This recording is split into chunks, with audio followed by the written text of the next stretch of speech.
Parfois, les entreprises sont amenées à devoir agir rapidement face à une situation complexe ou une crise financière, sociale ou organisationnelle. C'est justement le rôle du manager de transition d'intervenir au pied levé. On en parle avec vous, Azzedine Kettani.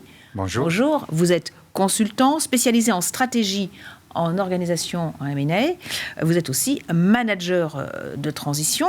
Alors, un petit mot d'abord de votre parcours avant de nous expliquer ce qu'est le manager de transition. Merci pour votre invitation. Écoutez, je suis d'abord un dirigeant de grands groupes. J'ai piloté la direction commerciale et marketing de filiales de grands groupes, Nexans par exemple, ou DHL, j'ai piloté 4 pays, et chez Renault, j'étais le patron de la satisfaction client monde, 31 pays, et dans un éditeur logiciel, j'ai mis des filiales en Europe et en Asie-Pacifique. Voilà mon parcours.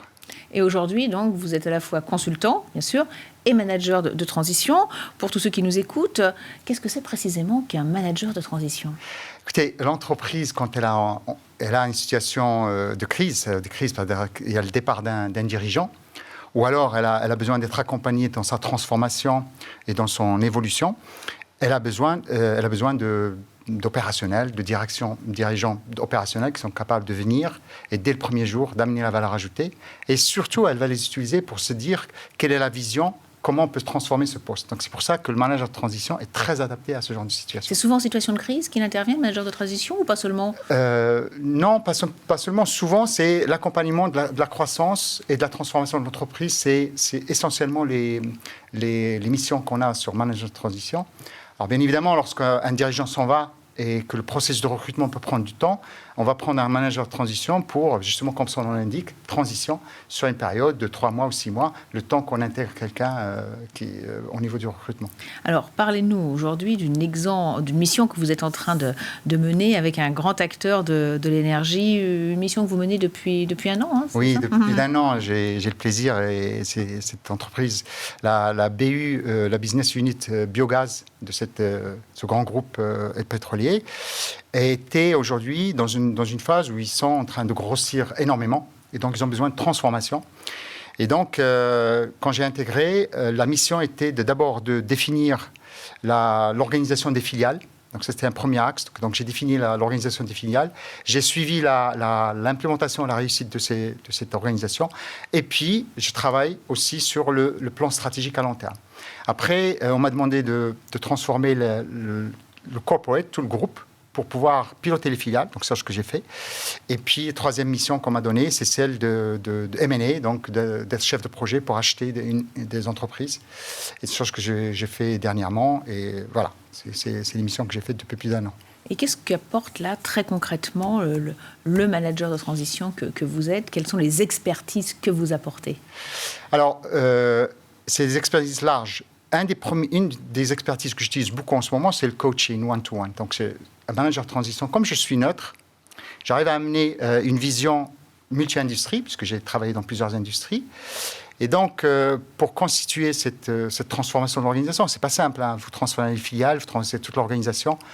Et il fallait avoir une expertise sur les organisations, c'est une chose. Et il fallait accompagner les dirigeants et le middle management pour qu'ils acceptent cette transformation. Donc, c'est un autre volet. Donc, je fais du coaching en one-to-one avec les dirigeants, avec le middle management, pour les accompagner, pour qu'ils réussissent cette transformation. Donc, ça, c'est un pilier qui était important. Et ce que je leur amène, c'est cette expérience dans la vision, parce que là, aujourd'hui, je travaille sur le plan long terme.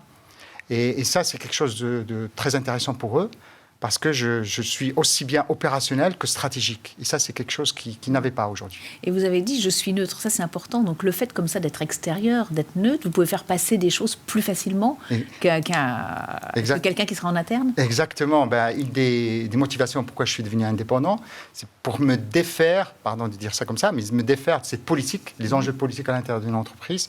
Là, je suis neutre, je me focus sur une seule chose, le retour sur investissement sur mes actions et la performance de mes actions dans l'intérêt de l'entreprise. C'est la seule chose qui m'intéresse. Et que vous apporte un réseau comme celui de Malte Stratégie ? C'est trois aspects importants. L'aspect sérénité d'esprit. On n'a plus besoin d'aller prospecter des clients. Ils nous amènent ça, c'est très important. Le deuxième, c'est toute la partie administrative. savez, faire des factures, des devis, c'est quelque chose qu'on nous décharge de ça. Et bien évidemment, le réseau Malte, avec tout son accompagnement, le réseau qu'on fait, c'est une plateforme... Moi, j'adore Malte. Pas de regret aujourd'hui. Hein. Non, je suis un fan de Malte. Non, absolument pas. Eh bien, fan de Malte, voilà. On restera sur ce mot. Merci beaucoup, Azzedine Kettani. Merci aussi à tous les consultants qui sont venus nous partager leurs expertises, de nous avoir éclairés à la fois sur le rôle du manager de transition, mais aussi sur le rôle des consultants indépendants. On va se retrouver très vite pour un nouveau numéro de Smart Talent.